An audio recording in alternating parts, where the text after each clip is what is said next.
इस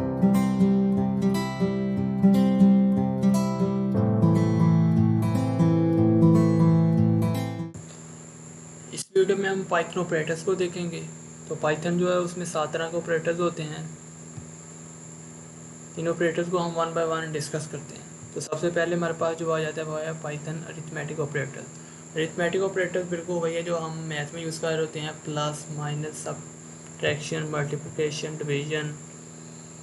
तो plus plus जो है वो दो नंबर्स को ऐड करता है, 3 इसे पाइथन में आप इस तरह समझ लें जैसे ये कैलकुलेटर है। तो जब आप इसे रन करेंगे तो ये आउटपुट जो है इसे 4+3 करके इसके आउटपुट में ये 7 प्रोवाइड कर देगा एज अ कैलकुलेटर। उसके बाद सब्ट्रैक्शन है, ये दो इंटीजर्स को आपस में माइनस करता है। मल्टीप्लिकेशन है, ये इसमें आप स्टेरिक को एज अ मल्टीप्लिकेशन जो है सिंबल है, वो पाइथन में जो स्टेरिक है वो मल्टीप्लिकेशन का सिंबल है। तो 4+3 इसके आउटपुट 12 आ जाएगी। डिवीजन डिवीजन जो होती है वो डिवाइड करती है, लेफ़्ट टू राइट जो है डिवाइड करती है, जो ऊपर है उसको नीचे वाले से डिवाइड कर देती है। उसके बाद एक्सपोनेंट है, एक्सपोनेंट लिखने के लिए पाइथन में डबल स्टेरिक यूज़ की जाती है। तो 3 की पावर 4 ये हमारे पास उसको 3 को 4 करके पावर जो है वो उसका आंसर हमें प्रोवाइड कर देगी। तो ये आपको करने की ज़रूरत नहीं है। जब आप पाइथन में करेंगे, इसे लिखेंगे इस तरह, तो पाइथन जो खुद ही इसका जो रिजल्ट बनता है वो आपको डिस्प्ले करा देगा स्क्रीन पे। उसके बाद है हमारे पास फ्लोर डिवीजन। अगर तो आप फ्लोर डिवीजन क्या है, इसे हम जो है फ्लोर डिवीजन या फिर हम इसे क्वेश्चन कहते हैं जब हम डबल स्लैश यूज़ कर रहे थे, फॉरवर्ड स्लैश।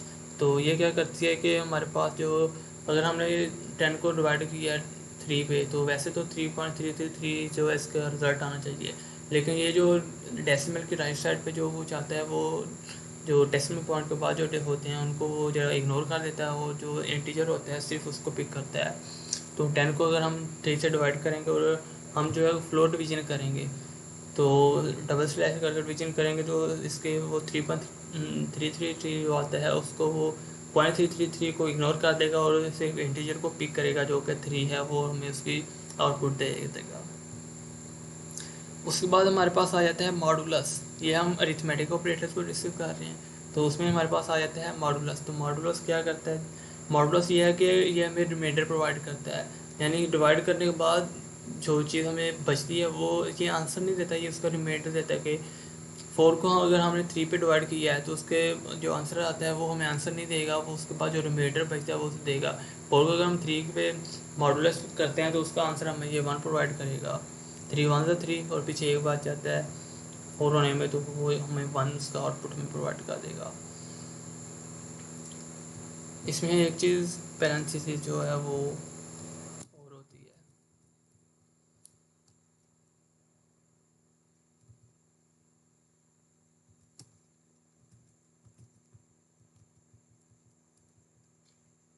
पैरेंथेसिस क्या होते हैं जी, पैरेंथेसिस ये सबसे पहले पैरेंथेसिस में जो चीज़ होगी वो सोलो आउट होती है। जो प्रेसिडेंस है वो सबसे ज़्यादा है। यानी अगर यहाँ पे हमारे पास ये सारे होंगे अरिथमेटिक ऑपरेटर, अगर एक ही एक्सप्रेशन में आ जाते हैं, तो सबसे ज़्यादा जो प्रेसिडेंस होगी वो इस पैरेंथेसिस की होगी। जो ये प्रेसिडेंट होती है ऑपरेटर प्रेसिडेंस, ये हमें याद रखने की ज़रूरत नहीं है। वो जनरल्स जो मैथ में होती है वही जो है पाइथन उसको फॉलो करता है। वो जो भी एक्सप्रेशन होगी वो उसे रन करता है अकॉर्डिंग टू मैथ। उसके बाद हमारे पास आ जाते हैं Python relational operators. Relational operators जो हैं वो ये होते हैं कि जो एक चीज़ का दूसरी चीज़ से रिलेशन कर रहे होते हैं, वो हम रिलेशन ऑपरेटर्स कहते हैं। तो इनमें आ जाता है less than, greater than, less than, equal to, greater than, equal to और नॉट इक्वल टू। अभी के लिए आप इनके पास देख लीजिए, क्योंकि ये जो है यूज़ होंगे जब हम कंट्रोल फ्लो पढ़ रहे होंगे, इंफ्रास्ट्रक्चर पढ़ रहे होंगे, उसमें ये हमें जो है ये ज़्यादा समझ आएगी इनको देख। अभी आप इनके सिर्फ सिंबल वगैरह इनका सिंटैक्स देख लें, जब हम इन्हें यूज़ करेंगे इंफ्रास्ट्रक्चर में कंडीशन अप्लाई करेंगे फिर आपको इसकी ज़्यादा समझ आएगी। नेक्स्ट हमारे पास आ जाता है Python assignment operator. Assignment operator ये है कि आप एक वेरिएबल में कुछ चीज़ असाइन करते हैं। हम अपने पीछे वेरिएबल्स में हमने स्ट्रिंग्स को असाइन किया है, तो हम इक्वल जो है ये असाइनमेंट ऑपरेटर है। उसके बाद आ जाता है ऐड एंड असाइन।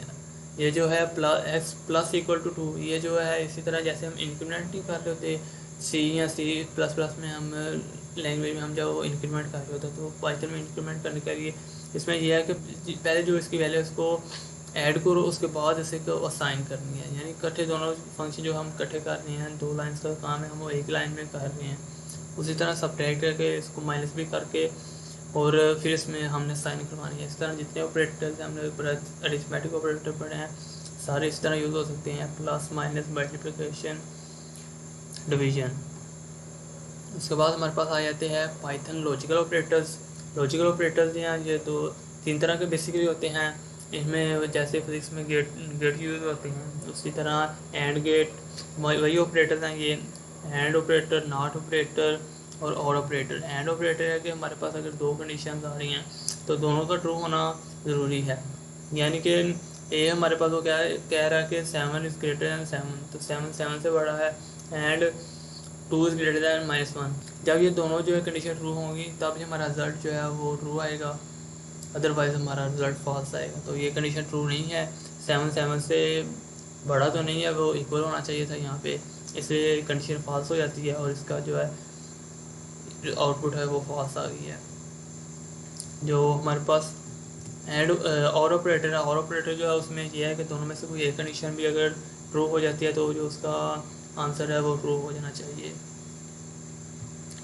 वही एग्जांपल है 7 is greater than 7 and 2 is greater than -1, तो 7 7 से बड़ा तो नहीं है, ये कंडीशन तो फॉल्स हो गई है, लेकिन 2 जो है वो 1 से बड़ा है, तो एक कंडीशन ट्रू हो गया। तो हमारी जो इसका रूल है वो भी यही है कि दोनों में से कोई एक जो कंडीशन वो ट्रू हो जानी चाहिए। जब कोई एक कंडीशन में ट्रू हो जाए तो हमारी जो रिज़ल्ट है वो ट्रू आता है। तो ये जो हमने ऑपरेटर अभी डिस्कस किए हैं ये पाइथन में मोस्टली सबसे ज़्यादा ये ऑपरेटर यूज़ होते हैं। उसके बाद हमने 2-3 ऑपरेटर डिस्कस नहीं किए, उनमें से हमारे पास आ जाता है Python membership operators. Python membership operators में हमारे पास आ जाता है इन और नॉट इन। ये जब हम लिस्ट पढ़ेंगे तो उसमें हम चेक करेंगे कि इन जो होता है कि हमारी लिस्ट में ये मौजूद है या नहीं, वो चेक करने के लिए कि हमारी लिस्ट में वो चीज़ मौजूद है या नहीं, तो हम मेंबरशिप ऑपरेटर को यूज़ करते हैं। तो मेंबरशिप ऑपरेटर 2 तरह के होते हैं, इन और नॉट इन। तो इन्हें हम देखेंगे जब हम लिस्ट को पढ़ रहे होंगे। उसके बाद हमारे पास आइडेंटिटी ऑपरेटर है। तो आइडेंटिटी ऑपरेटर जो हैं ये इज़ और इज़ नॉट हैं, यानी कि वो यूनिक कार्य होते हैं उस किसी चीज़ को। If you have any question, feel free to ask me in the comment section below, and if you like the video then hit the like button and share it with your friends. I will see you in the next video.